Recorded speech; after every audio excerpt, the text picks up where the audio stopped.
I'm Professor Daniel Maudlin from the University of Plymouth, and I'm going to take you on a short tour around the history of Powderham Castle, the story of the house that turned 3 times and the rise of a family from knight to earl in 5 Williams.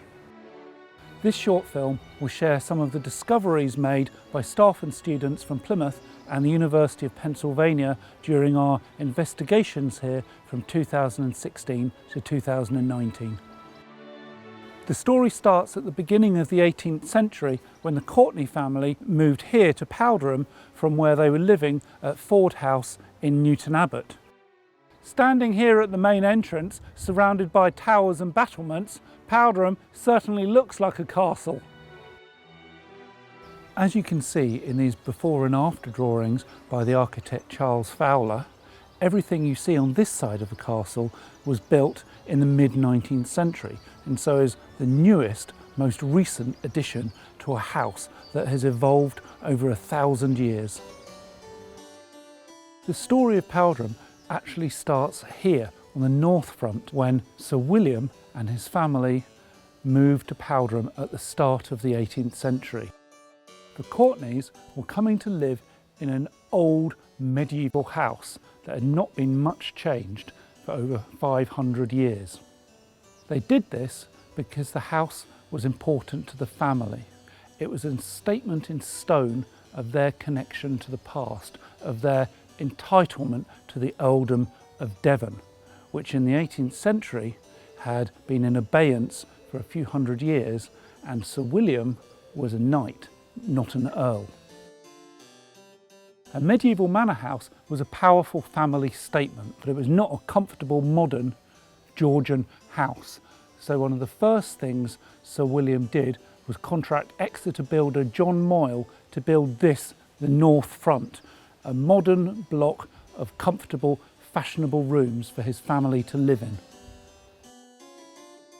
The earliest record of this new north wing is this 1734 print where the wing can be seen to the right. If you look here at the north wall, dating from the 1720s, you can see where the original doorway has been filled in and the staircase that once swept down to an ornamental garden has been removed. Now they had somewhere decent to live, the family could start work on remodelling the medieval hall. It was Sir William's son William, the second of 5 Williams in a row, who took the Great Hall of the medieval Powderham and turned it into what you see behind me. A grand statement in the Georgian Rococo style. As you can see here, a grand Georgian interior was literally nailed up onto the old medieval walls.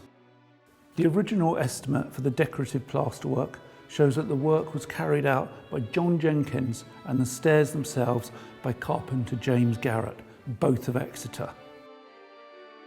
Like the Stumbles clock in the marble hall next door, the work of Garrett and Jenkins shows the extraordinary quality of Devon craftsmen in the 18th century and shows how the Courtenays were keen patrons of local artists and craftsmen.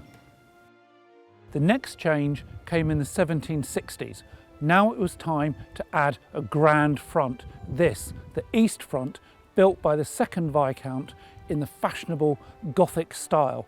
This is when the house moved for the second time from the north round to the east. We don't know who the architect was for this grand design, but we do have this unsigned, undated, beautiful architectural drawing. What we do know is that the east front was part of extensive building works, including the Belvedere and Gothic folio garden house, now in the American Garden, that ran continuously for over 20 years. This fitted with a wider pattern of spending and fine living by the second Viscount, including commissioning the family's luxury yacht, the Dolphin, that was moored in the River Exe and used for parties and pleasure trips. As can be seen in this period estate map, in the late 18th century, the Gothic east front looked towards the River Exe with the main drive coming up to the door from entrance gates down by the river. Here we are in the bedroom directly above the entrance outside on the east front. We're here because this was part of the original architectural scheme as features in the anonymous drawing that we saw for the whole of the east front.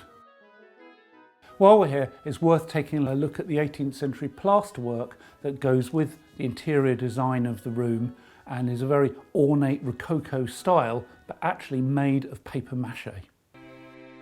After that, the run of almost continuous building activity comes to an end with this, the music room, built in the 1790s.